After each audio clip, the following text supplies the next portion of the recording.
The people that used it, and in particular one person, was never told by Biden to do it. Only spoke to Biden twice, and that was just talking about the weather, not talking about any order. And he was taking orders from people other than Joe Biden. Joe Biden wasn't giving those orders. You know, Joe Biden didn't believe in open borders. He didn't. I've known him for a long time.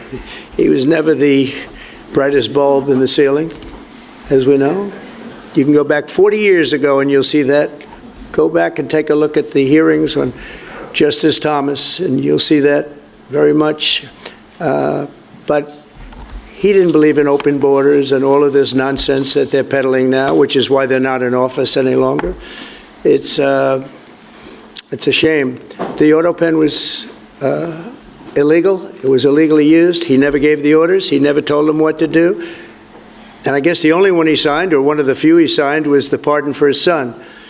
But you had the congressman who, when they got the information, they found out they were guilty, and they deleted and destroyed all information, everything. You couldn't get any of it. They found out that Nancy Pelosi actually was offered the 10,000 soldiers, and she turned them down. They found out many things that were very bad. So they deleted and destroyed all information. You talk about freedom of the press and freedom of speech. How about that one? And there's not a thing. This is after a year and a half of hearings. They destroyed everything. And somebody's got to be held responsible. So Biden, what he did is they knew, I don't think he knew, but somebody knew. I don't think Biden had a clue about anything, if you want to know the truth. But they gave a pardon to those Congress people. They gave a pardon. Those people are so guilty. They gave a pardon, but Biden didn't know about it. The people, whether it's Lisa or any of those people in there that really ran it, I know them all. And they're sick people. They're smart people. They're very smart. They're probably brilliant, but they're sick in ideology. And they were running the auto pen, and it was totally illegal what he did. And I hope it's going to be so adjudged. Did you want to take one more, and then I'll go back to British? Let's see. Peter, go ahead. Thank you, President Trump.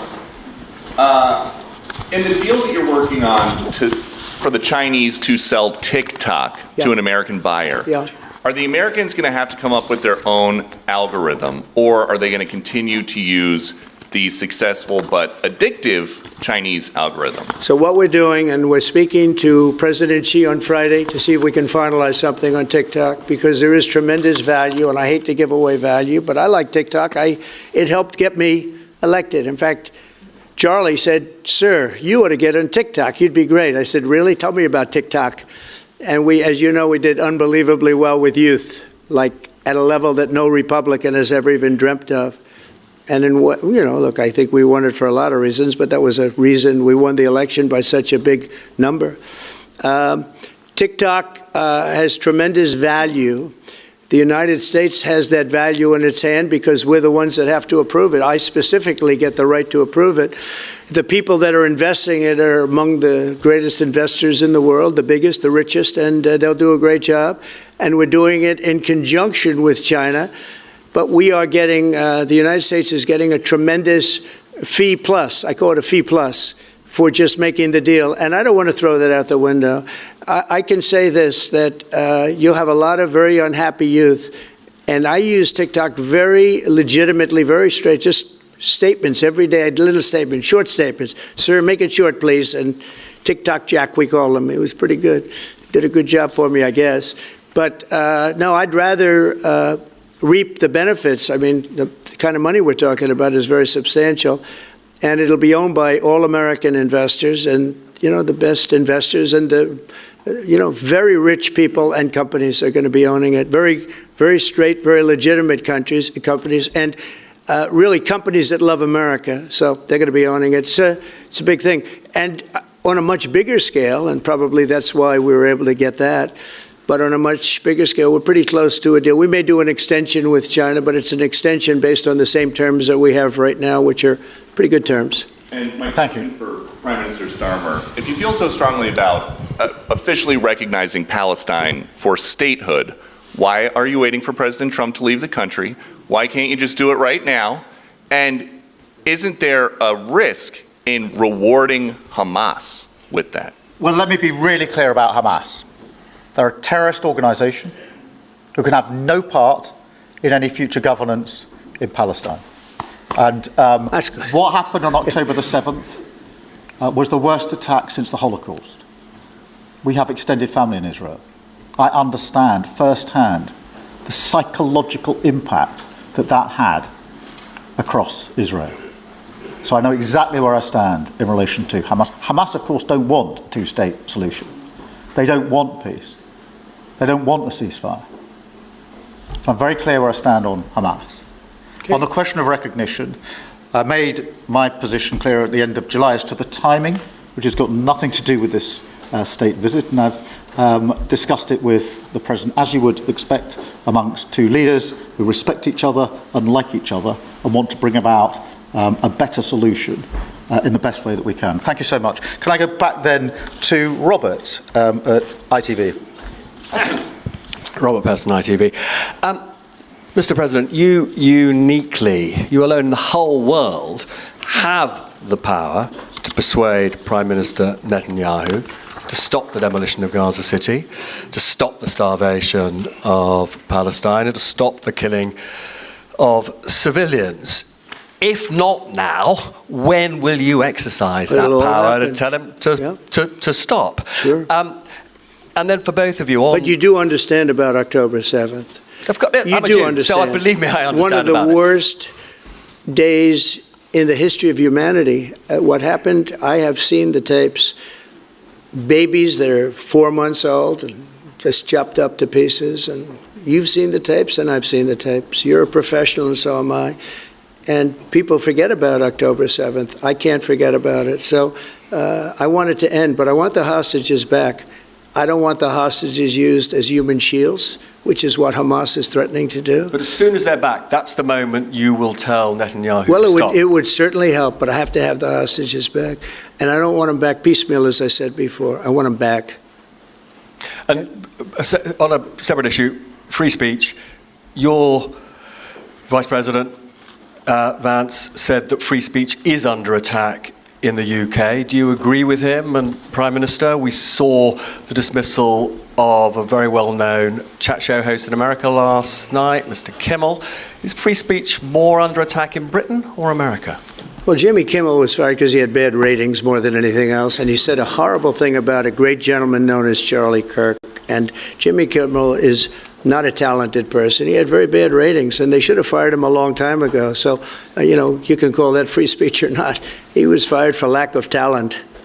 Yeah, please, go ahead. Yeah, I mean, firstly, on the question of Charlie Kirk, can I just express how shocking that is, I think, to everybody who believes in free speech and in democracy. It sent shockwaves through the world. And I know that he was a friend of the President, and I reached out straight away to the President because I understood how impactful it would be on him and his family. And we all need to be absolutely clear about that. Whatever our political views, it is shocking and is to be condemned. On free speech, not much to add to the answer I gave earlier. This country's had free speech for a very, very long time. It is part of who we are as a country, and it is the values that we fought for. We fought for it during the Second World War alongside each other. So we need no reminding of the importance of free speech in this country. Thank you, Robert.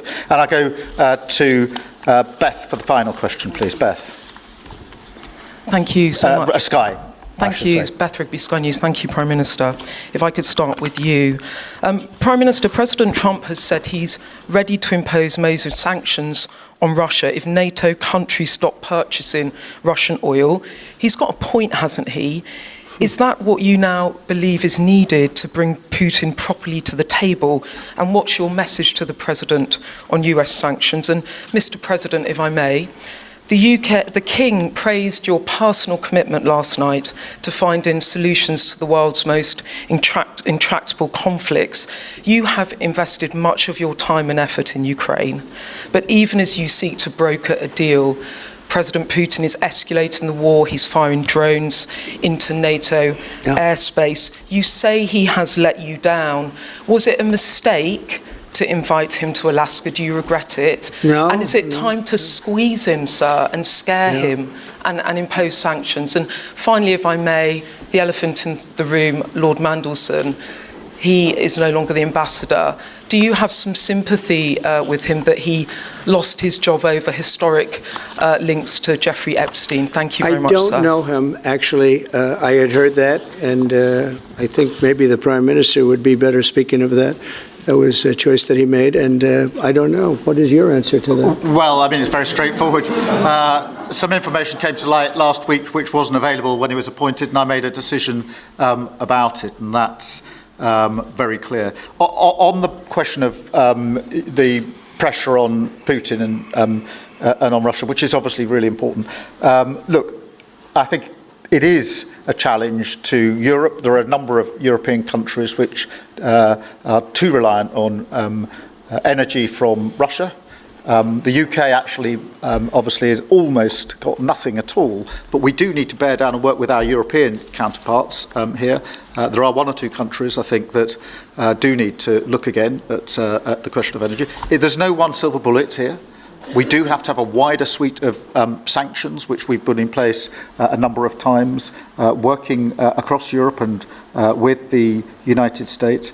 And of course, we must, and we are, making sure that Ukraine is in the strongest position now, because one of my long concerns here has been that whilst we talk about a ceasefire, and we all want a ceasefire, and we talk about what might happen after a ceasefire, we mustn't forget that Ukraine needs our support now, and we've said we stand with Ukraine from the start to the finish, and that means we must continue to supply them with what they need in order to fight this war, which of course resulted from and is a result of Russian aggression. We have particularly done the sort of leadership role in the coalition of the willing, so that if there is a ceasefire and if there is a deal, and I do hope there is, that is then lasting and not then broken, because given previous history, I don't trust Putin. Thank you. Very simply, if the price of oil comes down, Putin's going to drop out. He's going to have no choice. He's going to drop out of that war. And when I found out that the European nations were buying oil from Russia, and as you know, I'm very close to India. I'm very close to the Prime Minister of India. I spoke to him the other day, wished him a happy birthday. We have a very good relationship. He put out a beautiful statement, too. We have, but I said, you know, I sanctioned them. China is paying a very large tariff right now to the United States, but I'm willing to do other things, but not when the people that I'm fighting for are buying oil from Russia.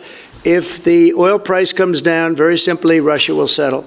And the oil price is way down. You know, we got it way down. We're drilling and we produce more oil than anybody else in the world. We're doing a lot.